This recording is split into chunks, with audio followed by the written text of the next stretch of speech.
course there is, right? So don't believe these narratives that your brain is broken and technology is doing this. And, there's so many myths out there that people who profit from selling you pills, people who profit from, all kinds of shams to make you think you are not capable. Next Level Nation, welcome back to another very special, as always, episode of Next Level University. We have a very special guest today who has actually been with us one time before virtually. He is many things, a best-selling author of Hooked and Indistractable. I think I have Hooked somewhere. I should have had it here. A lecturer and an investor, Nir Eyal. Nir, what is going on, my friend? Great to be with you again. Thanks for having me back. It's a big honor, actually, to be asked back. Well, that must mean you did something right the first time. I was going to say, you crushed it the first time, and we're grateful that you are on the road and somewhere in the world from a hotel doing this with us today. So, Nir, obviously, so many more people are working from home now than ever before.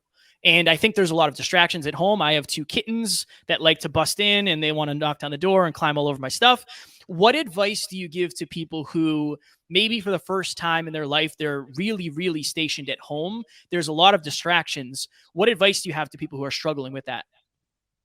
Absolutely. I mean, this is not only advice for people who find themselves working from home. This is advice for anyone who struggles with not following through with what they say they're going to do. I mean, the skill of the century will be the power to become indistractable. I am absolutely convinced of it, that no matter what part of your life is important to you, whether it's your physical health, your mental health, your relationships, your work, everything depends on your ability to sustain your attention. If you don't decide how you spend your time and attention, somebody else will decide for you.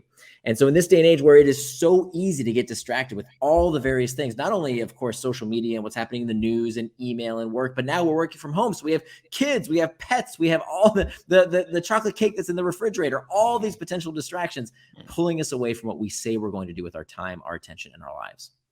Chocolate cake. How did you know, Nir? No, I'm just joking. Because I wrote the book for me. I want to tell you, by the way, I used to be clinically obese. Today, I'm 43 years old. I'm in the best shape of my life. I used to struggle with distraction all the time. It took me 5 years to write this book, not because I took my time. It was because I kept getting distracted.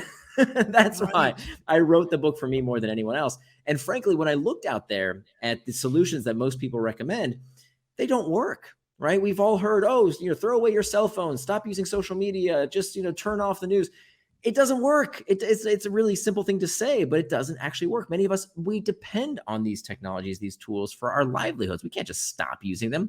So what I really wanted was a book that dove into the deeper psychology of why we get distracted so we can actually do something about it. So it's not blaming what we call the proximal causes, the tools in our hands, but rather it goes much deeper into the psychology of why is it that despite knowing what to do, we don't follow through. And so that's what becoming indistractable is all about. Nir, prior to this interview, I told you that about our listeners, and I struggle with this. Kevin struggles with this. I was on the phone with a client yesterday, and I said, I know you consider me very self-disciplined, but I'm not nearly as self-disciplined as I want to be because, for example, I'm writing a book right now as well called Optimizing for Fulfillment, and I want to do 3 paragraphs a day. It is so humbling to realize how hard it is to show up for myself for 3 paragraphs a day. I've been screwing it up. So Nir, one of the questions I intended to ask you on this interview, what do you think is the most misunderstood concept when it comes to why we are so easily distracted? And what is the real root cause, if you had to find it, the real root cause of why we aren't following through on our goals and dreams? Absolutely. Okay, so let's start with what is distraction really. And the best way to understand if you really know what the term means is to understand the opposite of that term. So most people, if you ask them what's the opposite of distraction, they'll tell you it's focus, right? Isn't that the opposite of distraction? Everybody wants to be focused. We don't want to be distracted. But that is not actually the opposite of the word. The opposite of distraction, if you look at the origin of the word, the opposite of distraction is traction. Both words come from the same Latin root, trahare, which means to pull. And they both end in the same 6 letters, A-C-T-I-O-N, that spells action, reminding us that distraction is not something that happens to us, but rather it is an action that we take. So traction, by definition, is any action that pulls you towards what you said you were going to do, things you do with intent, things that move you closer to your goals, move you closer to your values. Those are acts of traction. The opposite of traction is distraction. Distraction is any action that pulls you further away from what you plan to do, further away from your goals, further away from your values, further away ultimately from becoming the kind of person you know you can become. So anything that you decide in advance is something you want to do with your time and attention. That is traction. It's fine. So don't listen to these Chicken Little tech critics that tell you, oh my God, technology is bad for you. Social media is rotting your brain. Stop playing video games. No, ridiculous. Anything you want to do, as long as you plan to do it, is fine. As long as it's done according to your values and your schedule, it is traction, not distraction. Distraction is anything that is not what you said you were going to do. Okay. So now we know the difference between traction and distraction. Now the question is, despite the fact that we know what to do, why don't we freaking do it? Right? We all know we should exercise. Does anybody really need another stupid diet book to tell you how to get fit? We know, right? Chocolate cake is not as good for you as a healthy salad. Does anybody not know that? Unfortunately, right? Unfortunately, who doesn't know that if you want to have a good relationship with your loved ones, you have to be fully present, as opposed to checking your phone every 5 minutes? You have to give them your full attention. Who doesn't know that if you want to succeed in your business, you have to do the hard work that other people don't want to do? We know this. The question is, why don't we do it? Here's why we don't do it. What leads us to traction or distraction are our triggers. And there are two kinds of triggers. The usual suspects are what we call external triggers. These are the pings, the dings, the rings, anything in our outside environment that leads us off track. This is what people tend to blame. Oh, I meant to do this, but then my phone buzzed, or my kids bothered me, or whatever the case might be, something in our outside environment. Turns out, however, here's the kicker. Only 10% of the time, and studies verified this, 10% of the time that you get distracted, are you distracted because of an external trigger? 10%. What's the other 90%? What's the root cause of the problem? The other 90% of the time that we get distracted, it's not because of what's happening outside of us. It's not the external triggers, but rather what I discovered in my 5 years of research on this book is that the vast majority of distraction, 90%, occurs from within. These are called internal triggers. What are internal triggers? Internal triggers are uncomfortable emotional states that we seek to escape from. Stress, anxiety, boredom, loneliness, fatigue, uncertainty. These uncomfortable emotional states that we seek to escape. So a distractible person allows these uncomfortable internal triggers to drive them towards distraction. They seek escape, whether it's with too much booze, too much news, too much football, too much Facebook. They find something to take their mind off of that discomfort so they don't have to feel that uncomfortable sensation. An indistractable person uses those uncomfortable emotional states like rocket fuel to propel them towards traction rather than trying to escape it with distraction. Go ahead, Kev. I didn't want to interrupt you again. No, you're good. One of the questions I have, Nir, is I think part of, for me, when I get distracted, I'm posting on social media, and this is why Alan doesn't do his own social media. I'm posting on social media, and the next thing I know, it's 10 minutes later, and I'm watching old Mike Tyson footage because I love fighting. I'm a huge fan, and it's like, that was a really good fight. Then I feel a little bit bad about myself because I know I'm out of alignment with the person I want to be. From your study, from your research, from your experience with human beings, how does consistency and being indistractable affect self-worth of a human? So it's a terrific question. And what we see is either a vicious or a virtuous cycle. That if you're the kind of person who every time they feel an uncomfortable emotional state, your default reaction is to escape it with something, right? Whether it's a scroll, whether it's a click, whether it's watching the television, whether it's, there's a million things we can take our mind off of our present reality. If you habituate to always using some kind of tool to take your mind off that discomfort, and it comes in all different kinds of forms, you become more likely to do that in the future. Exactly what you said. This is what I used to do when I was obese. I used to be clinically obese. And if it would be a lie if I was telling you I was obese because I was hungry a lot, right? Why did I overeat? I didn't overeat because I was hungry. I overate because I was feeling bored, because I was lonely, because I felt ashamed at how much I had just eaten. These were all reasons that I would overeat. And it would create this shame spiral that what distractible people do is they allow the shame is an uncomfortable emotional state, to propel them towards looking for what? More distraction, to take their mind off of that uncomfortable emotional state of shame. And that's where it becomes a vicious cycle. Where it becomes a virtuous cycle is when you change your mindset to say to yourself, I am indistractable. This is why I titled the book Indistractable, because there's a lot of research that shows that calling yourself a moniker, having an identity, helps you make what we call an identity pact with yourself, that behavior change requires identity change. Let me say that again. Behavior change requires identity change. If you think about a vegetarian, okay, a vegetarian doesn't wake up in the morning and say, what should I have for breakfast today? Right? Maybe I should have a bacon sandwich. No, they don't say that because they are vegetarian. It is who they are. A devout Muslim doesn't ask themselves, oh, should I have some, beer with dinner? No, devout Muslims don't drink alcohol. It is who they are. So by calling yourself indistractable, by telling yourself, I am the kind of person who strives to do what I say I'm going to do, this becomes your new identity. Indistractable sounds like indestructible. It's your moniker, right? It's your identity. And so by doing that, by having that virtuous cycle that tells yourself, as opposed to, ooh, I feel some kind of minor discomfort, let me escape it with YouTube or the news or whatever. Oh, this is something that I'm supposed to feel. This is something that can supercharge what I'm doing as a natural reaction to a difficult task that makes that task rare and valuable. That's a good thing now. Now we're leaning into that discomfort. I think the self-help community has really done us no favors by telling people that feeling bad is bad. That is not true. Feeling bad is not bad. Discomfort can be used as a tool to drive you forward. And that's what we see with high performers. They relish that discomfort. They lean into it. They use it as opposed to trying to escape it with distraction. Nir, before this interview, and Kevin and I, obviously at this point, we've done a lot of them. You emailed us 5 minutes before, 10 minutes before. You were here, you were early, you're on the road, and you're not a not busy guy. It's not like you have extra time to sit there and wait for us to show up. Do you believe that, I guess, let me ask you this, in terms of the way you've designed your life, have you designed, I've been saying this a lot lately, design for simplicity. Complexity will come automatically. Design for simplicity, design for simplicity.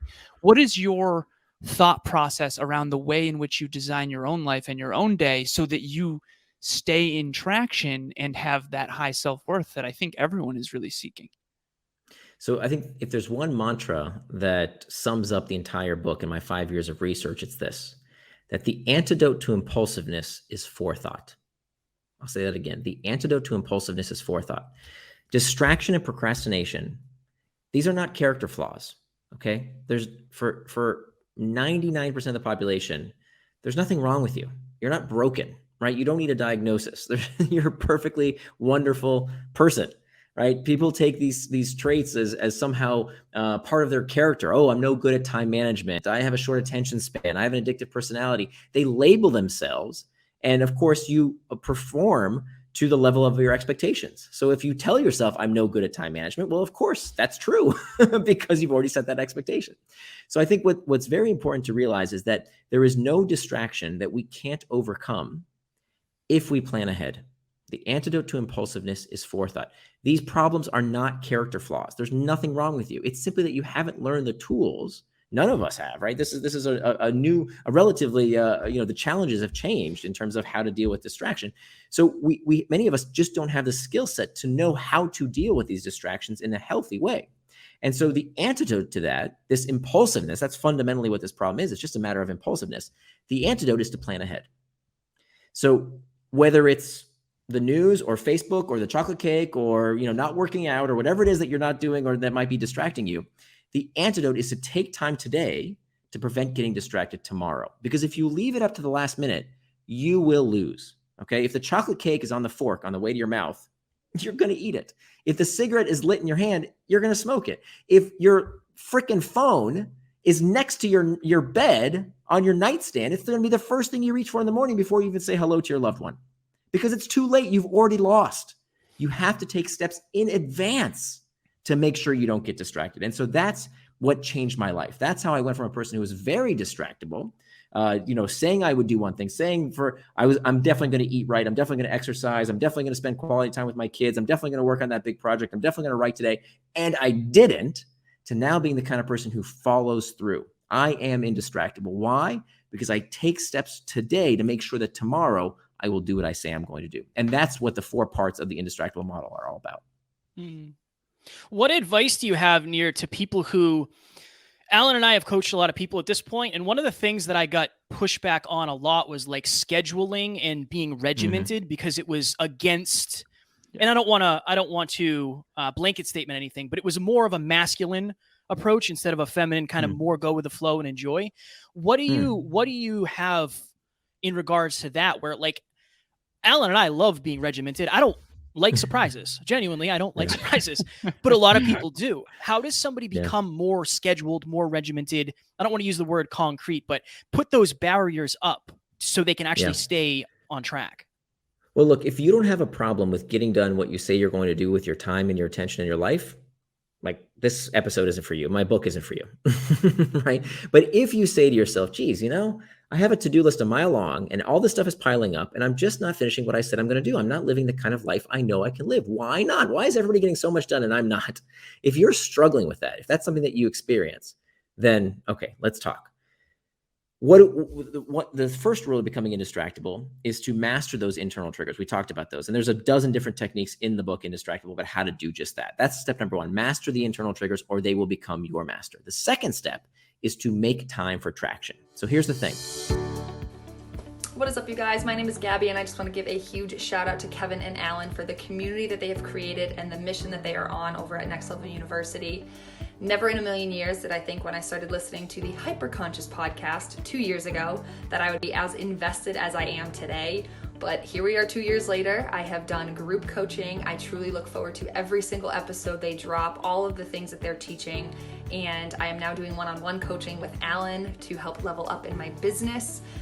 And all I gotta say about these guys across the board is they are true, genuine souls. They mean it when they say they are heart-driven, and they mean it when they say they are no BS. And I think that's probably my favorite part about them. They get rid of the fluff. They give you tactical tips and tricks to help you level up in your life, to help you make strides towards your goals. And they've created a community of like-minded people to lean on each other at every single stage of life. So guys, thank you from the bottom of my heart for the impact that you have made in my life, and I am so very excited to see the impact and the waves that you make from here on out. You can't call something a distraction unless you know what it distracted you from. Let me say that again. You can't call something a distraction unless you know what it distracted you from. So when I work with people, and I've worked with hundreds, if not thousands of people at this point, privately, you know, in my research and over the years, when they tell me how distracted they are, and I say, wow, that's really unfortunate. Tell me what you got distracted from today. Well, you know, I wanted to do this, and I look at my to-do list, it's a mile long. Look at all the stuff I didn't get done in the news and Twitter, blah, blah, blah. I said, wait. The question was, what did you get distracted from today? Show me your calendar. And you know what they tend to show me? A bunch of white space. There's nothing planned. Maybe a dentist appointment, right? Like their lunch plans. Most people do not plan their day. Folks, if this is a problem for you, okay, it's time to wake up. Not planning your day is for children and retirees. Right. We have to start planning our time, or somebody's going to plan it for you. If I can't see in your day what you wanted to do with your time down to the minute, you cannot say you got distracted, because what did you get distracted from if you didn't say in advance what you wanted to do with your time? And I'm not saying you can't have fun. I don't want you to be an automaton and only do work all day. No, I want you to plan time for video games, for a walk, for playing with your kids, for watching Netflix, whatever it is you want to do with your time and attention. Wonderful. That's how you turn it into traction. Here's the thing. So few listeners that people who are listening right now have ever experienced the bliss, the joy of doing what you said you were going to do for a recreational cause, sitting down and watching Netflix without guilt, without thinking, oh my gosh, I've got a million things on my to-do list I didn't do today. No, if you put on your calendar, watch Netflix with my best friend or my spouse, that's what you put on your calendar. Now that's traction. Doing work or anything else is a distraction because it's what you plan to do with your time. So by deciding in advance how you want to spend your time according to your values, and we talk about that in the book. What are values? Values are attributes of the person you want to become. Okay, values are attributes of the person you want to become. So you have to ask yourself, how would the person I want to become spend their time? And now you have to make some decisions. You have to make some trade-offs. Okay, how much time do I want to spend with my family? How much time do I want to spend on work? How much time do I want to spend taking care of myself? That is the only way. And by the way, it knocks the socks off of this stupid to-do list technique that many people have been told is the right way to be productive. To-do lists, it turns out, are one of the worst things you can do for your personal productivity. A much better technique is to use what we call a time box calendar, where we decide in advance how we want to spend our time. So this is an absolutely critical technique, this making time for traction. That's the second step to becoming indistractable. Nir, I've been asking my clients this question lately, and I just wanted to ask you. I think that all of us at all times have sort of a check engine light on. And maybe it's we're not getting enough sleep, or maybe we aren't exercising like we want to, or as consistently as we want to, because I think we're all capable of so much, but I think we hold ourselves back. And maybe it's a skill we need to develop, a book we need to read, whatever. My question is simple. What have you found in your life is the check engine light that kind of keeps coming on? What is your kryptonite? So for me, I think my kryptonite is expressing my truth with others. When they get uncomfortable, I get uncomfortable, and I recede. Kevin has his kryptonite. What do you think is your kryptonite, and how have you overcome that in your life? And I know it's a little different than what we've said so far on this episode, but I'm curious because I want our listeners to know, like, you're human just like everybody else. Oh my gosh, and yes. You've got kryptonite just like everybody else, but what is your totally kryptonite? Where do we start? How much time you got? It's a very long list. Again, I wrote this book for me. The fact that it sold 500,000 copies and counting, that's icing on the cake that other people benefit from it as well. I wrote it for me because I was distracted in so many different areas of my life, whether it's, I told you I used to be clinically obese. So whether it's the food I eat, whether it's what's going on social media, whether it's about the reviews of my book on Amazon, whether it's the news, the list goes on and on and on. I've got kryptonite to spare. But here's the thing. Being indistractable doesn't mean you never get distracted. Okay. I still get distracted from time to time. Being indistractable means you know why you got distracted and you do something about it. So a distractible person keeps getting distracted by the same thing again and again. Paulo Coelho had a wonderful quote. He said, "A mistake repeated more than once is a decision." A mistake repeated more than once is a decision. How many people keep getting distracted by the Facebook, the chocolate cake, the skipping a workout? We keep getting distracted. We keep complaining. We keep moaning and groaning about it. And we do zip, zilch, nothing about it. You are choosing to be distractible if you don't do something about it. An indistractable person says, okay, I see what you did there, distraction. You got me once. I'm not going to let it happen again. I know why I got distracted. And now I open up this book of this toolkit of these reasons, these things to do, the fixes for this problem. And I diagnose the problem and use a tool from Indistractable to fix this problem so that it doesn't keep happening again and again and again. Nir, Alan and I just did an episode. Did it drop yet? I think it dropped earlier this week, and it was "Be careful who you take advice from." And I'm excited to ask you this question because I read an article where you were very fired up about it, and you are an expert on this. So I'm fired up. I'm comfortable and excited to ask you. You hear a lot of people tell, and you've kind of brought this up. You hear a lot of people talk about social media is super addictive. It's rotting our brains, that sort of thing. From somebody who has studied the industry, who knows the back end of the industry, who knows the algorithms, who knows all of that, what is your truth when it comes to that statement of social media is addictive and rotting our brains? Well, for some people, it is addictive because all kinds of things are addictive. In fact, any analgesic is addictive, right? People get addicted to Tylenol. Do you know that? People get addicted to Q-tips. There are literally, search on Google, you will find there are people who are addicted to using Q-tips. There are people who get addicted to all kinds of things, right? Alcoholics, right? Does everybody who drinks alcohol become an alcoholic? No, of course not. Between 3 to 5% of the population does, but the vast majority of people who have a glass of wine with dinner, they're not alcoholics, right? Does everybody who have sex become a sex addict? No. Does everybody, who drinks a beer with dinner become an alcoholic? Of course not. So it's the same thing with social media. Do some people get addicted to social media? Yes, because people will get addicted to everything or anything. But does everyone get addicted to social media? Not even close. And yet we love this rhetoric. We love thinking we got addicted. Why? Because when there's an addiction, then there must be a dealer. There must be a pusher. There's someone doing it to me. My kids who can't stop using social media, they're addicted. It's not that I could actually have a conversation with them and try and figure out what's going on there, right? I don't want to do actual research and see that actually the vast majority of kids are not in any way, shape, or form addicted to social media. They don't have the pathology. Let me just blame the social media. Let me just blame social media on why I keep checking my phone every 13 seconds as opposed to being with my kids or focusing on my work. We like that, right? But when we actually think about what it really is, what the research shows is really going on, for the vast majority of people, with some small exceptions, the vast majority of people, you're not addicted, you're distracted. But we don't like using that term. Why? Because, if I'm distracted, who do I blame, right? I can't blame anybody but myself because now with a distraction, I have to do something about it. So powerful. It's so interesting how we want to point fingers outwardly and blame, but yet you have no control over something you don't take responsibility for. And you've talked about your past and your kryptonite was being distracted. That's why you wrote the book Indistractable, which, by the way, thank you so much. And anyone listening, like, read the book. It definitely helped me. And I have called myself Indistractable. And it has helped. That identity genuinely has helped. I mean, I spend most of my day trying to get back into traction, not because I'm constantly distracted, but because I want to keep the promises I make to myself. And I think that the key for our listeners here is like, and I have this quote Nir that I say often, and I like how you repeat quotes that are powerful. I like how you say them twice because they are. You've got a couple really good ones that I will definitely steal from you. I'm kidding. But feel free. Yeah, if you had a friend who broke as many promises to you as you've broken to yourself, how much would you value that friendship? And I think this episode in particular, it's important for me to say that to our listeners because, like, I just want you to value yourself. And I'm being honest. I don't know if there's another way.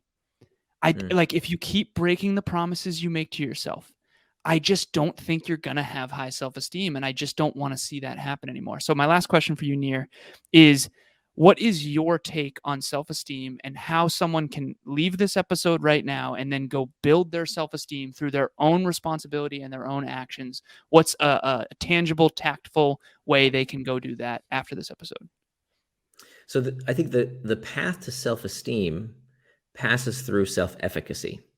So self-esteem is about how much you think about yourself, right? Your belief in yourself. But self-efficacy is how you prove to yourself that you are capable, that you have agency, that you have the power to change. This is, by the way, why I hate this ridiculous term that we start labeling on everything as addictive, right? That, in fact, studies have found with alcoholics that the number one determinant of whether an alcoholic can stay sober after treatment is not their level of physical dependency. Okay, think about this. It's not their level of physical dependency. It's not what's happening in their bloodstream. It's what's happening in their brain. It's their belief in their power to change. That your belief in the power to change for someone who is actually addicted to alcohol turns out to be more of a factor than their level of physical dependency. And this is across the board with all kinds of things that we struggle with. If you believe you are powerless, this is called learned helplessness. And when you believe there's nothing that you can do, what do? Nothing. So it's so important to not let yourself believe this ridiculous myth that there's nothing we can do about distraction. Of course there is, right? So don't believe these narratives that your brain is broken and technology is doing this. And, there's so many myths out there that people who profit from selling you pills, people who profit from, all kinds of shams to make you think you are not capable. Does it take some work to become indistractable? Yeah, because everything worth having in life takes a bit of work. But this isn't hard stuff, right? I'm asking you to do 4 things. Master the internal triggers. Learn techniques to deal with that emotional discomfort so that you become the master of your emotions as opposed to your emotions mastering you. Number 2, make time for traction. Planning your day in advance, knowing how you want to spend your time according to your values and your schedule. Number 3, hacking back those external triggers. A few simple things that anyone can do to make your phone, your computer, your workplace indistractable. And step number 4, prevent distraction with pacts, deciding in advance what you will do when you are tempted to slip off track by making what we call a pre-commitment device. That's it. Those are the 4 steps that anyone can use to become indistractable. Nir, I don't know what's in the water over there in Germany, but you're on fire today. So we got to let you go. And I want you to tell people where they can get both of your books and what's next for you, Nir. What's in the future for Nir? Sure. Yeah. So my website is Nir and Far. It's spelled like my first name. So Nir and Far, nirandfar.com. You can get a free 80-page workbook on Indistractable that we actually couldn't fit into the final edition of the book. It got too big, so we decided to give it out for free. You can also go to indistractable.com. Indistractable is I-N, the word distract, A-B-L-E, indistractable.com. And what am I working on next? I've always got 16 different ideas. I write books when I have a problem, right, with something that I'm struggling with, and so I've got plenty of material to work on. So it'll be a few years, but I'm tossing around some ideas that I'd like to some questions I'd like to answer. So stay tuned. And you're going to write another. When can we look forward to another book? Do you think, if you had to? And again, you don't have to lock anything in stone because it can be anywhere between. It can be anywhere between now and a decade from now when my book comes out here. But so can we look forward to another I've been book? on like a 5-year cadence. So Indistractable came out in 2019. So 2024 would be a good expectation. But I write every week on my blog. So if you're interested in this topic, then please do subscribe. I did a lot of research on the blog, and it's really genuinely very, very impactful and very valuable. So make sure you check that out. Everything else will be in the show notes. Nir, thank you so very much. When the next book comes out, we will have you back on for sure, because we're definitely fans of you. Ladies and gentlemen, Nir Eyal. Thank you Nir. so much. It was a pleasure. Thank you so much. Talk soon.